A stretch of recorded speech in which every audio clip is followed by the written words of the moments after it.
Welcome to Mauli coaching class. आज आपण पाहणार आहोत adverb.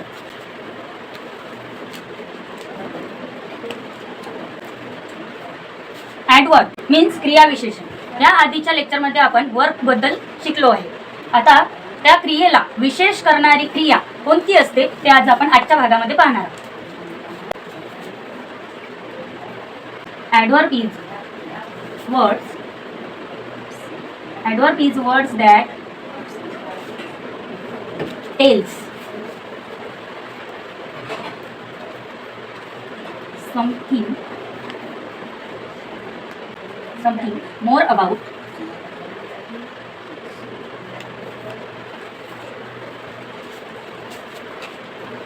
a work and modify adjective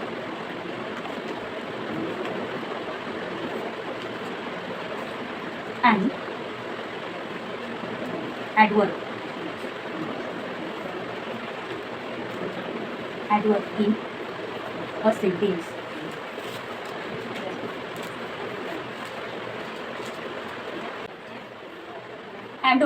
Adverb is a word that tells something more about a verb and modify adjective and adverb in a sentence. म्हणजेच कोणत्याही वाक्यामध्ये क्रियापद, विशेषण किंवा क्रियाविशेषण याबद्दल विशेष माहिती सांगणारा शब्द म्हणजे क्रियाविशेषण होय. फॉर एक्झाम्पल, रोहन रन्स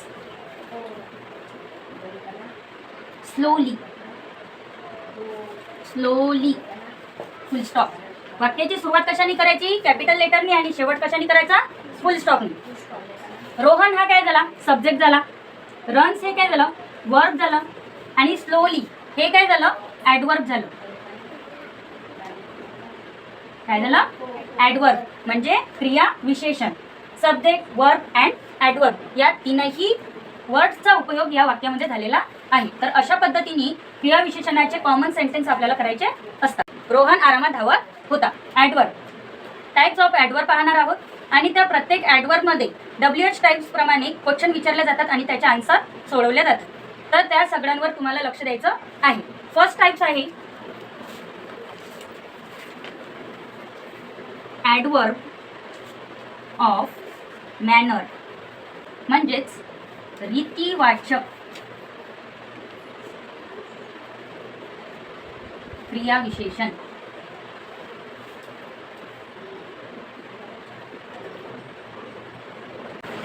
तर आपण पहिले पाहणार आहोत त्याच्यामध्ये कोणता WH टाइप्स. हाऊ हा WH टाइप्स यामध्ये यूज होतो.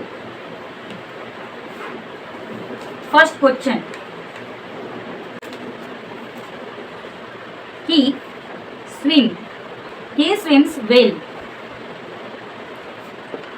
हा आपला क्वेश्चनचा आन्सर झाला. पण हाऊ वरून क्वेश्चन कसं विचारणार? How does he swim. त्याचा आन्सर येणार ही स्विम्स वेल. तो कसा पोहतो? तो छान पोहतो. टाइप्स 2 आहे ॲडवर्ब ऑफ टाइम्स मीन्स कालवाचक क्रियाविशेषण. यामध्ये कोणता WH टाइप्स लागणार? टाइम्स विचारताना कधी, केव्हा विचारतो तर WH टाइप्स कोणता लागणार सांगा? वेन, वेअर नाही. कोणता वापरतो? Wien.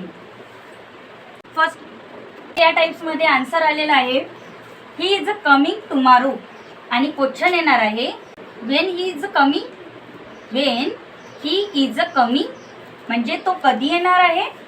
He is coming tomorrow, तो उद्या येणार आहे असं या वाक्याचा अर्थ होतो. ही हा सब्जेक्ट झाला. इज हा हेल्पिंग वर्ब, कमिंग हा वर्ब झाला. तर टुमारो हे काय झालं? या वाक्याचं ॲडवर्ब म्हणजेच क्रियाविशेषण. त्यानंतर आपण पाहणार आहोत टाइप्स 3. तर आपण ॲडवर्ब मधला थर्ड टाइप्स पाहत आहोत. ॲडवर्ब ऑफ प्लेस मीन्स स्थलवाचक क्रिया विशेषण. यामध्ये तर कुठेसाठी आपण काय यूज करतो? वेअर.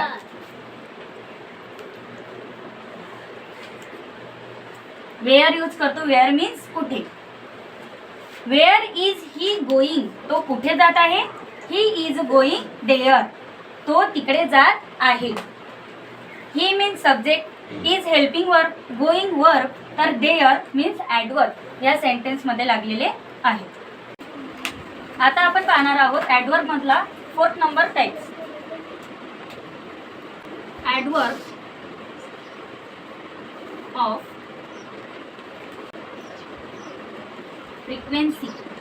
फ्रिक्वेन्सी और नंबर.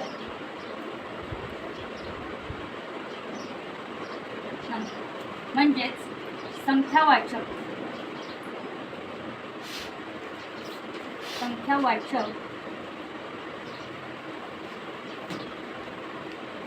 व आरुतीवाचक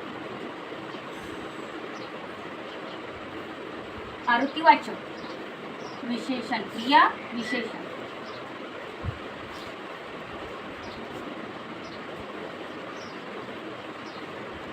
आता आपण ॲडवर्ब मधला 4th नंबर टाइप्स पाहणार आहोत. ॲडवर्ब ऑफ फ्रिक्वेन्सी और नंबर्स मीन्स संख्यावाचक व आरुतीदर्शक क्रिया विशेषण. त्यामध्ये WH टाइप्स लागतो, हाऊ ऑफ्टन, आणि त्याचा आपल्याला इथे आन्सर दिलेला आहे, पण आपल्याला क्वेश्चन तयार करायचा आहे. How often, he always help me, तो माझी नेहमी मदत करतो. आता याचं क्वेश्चन कसा तयार होईल.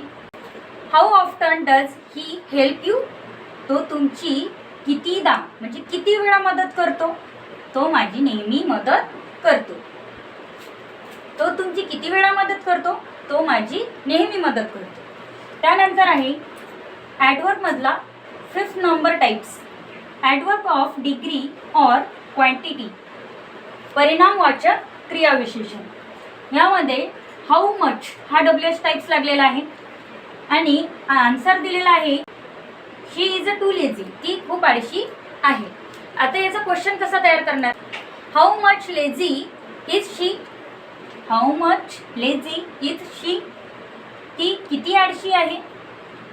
हाऊ मच मीन्स किती, ती किती आळशी आहे. शी इज टू लेझी, ती खूप आळशी आहे. त्यानंतर आहे ॲडवर्ब मधला 6th number types. Interrogative adverb means प्रश्नार्थक क्रियाविशेषण. यामध्ये आधीच प्रश्न विचारलेला असतो, त्यामुळे आपल्याला क्वेश्चन तयार करायची गरज नाही. It use to ask question, आधीच दिलेला आहे. वेअर डू यू लिव्ह, तू कुठे राहते. आता याचं तुम्ही आन्सर सांगू शकता. तर याचा आन्सर तुम्ही कशा पद्धतीने सांगणार. याचा आन्सर तुम्ही कशा पद्धतीने सांगणार. वेअर डू यू लिव्ह म्हणजे तू कुठे राहतो. I live in Nandura. Very good. त्यानंतर आहे ॲडवर्ब मधला 7 number types. Adverb of conjunction means संयोजक क्रियाविशेषण. कनेक्ट क्लाउड्स, क्लाउड्स मीन्स उपवाक्य, एका वाक्यापासून आणखी अधोरित वाक्य तयार करणे. त्यानंतर आहे फ्रेज मीन्स वाक्प्रचार, त्या वाक्यातील वाक्प्रचार और वर्ड्स. कनेक्ट क्लाउड्स, फ्रेज और वर्ड्स. त्या वाक्यामध्ये उपवाक्य तयार झालं पाहिजे आणि त्या वाक्याचा वाक्प्रचार आपल्याला कळला पाहिजे. For example, I work hard therefore I score good marks. माझं काम कठीण आहे पण मी चांगलं करण्याचा प्रयत्न करेल किंवा चांगले मार्क्स आणण्याचा, चांगले स्कोर आणण्याचा प्रयत्न करेल. तर अशा पद्धतीने आपण ॲडवर्बचे सर्व टाइप्स आज पाहिलेले आहे. तर या पद्धतीने तुम्हाला समजलेच असेल.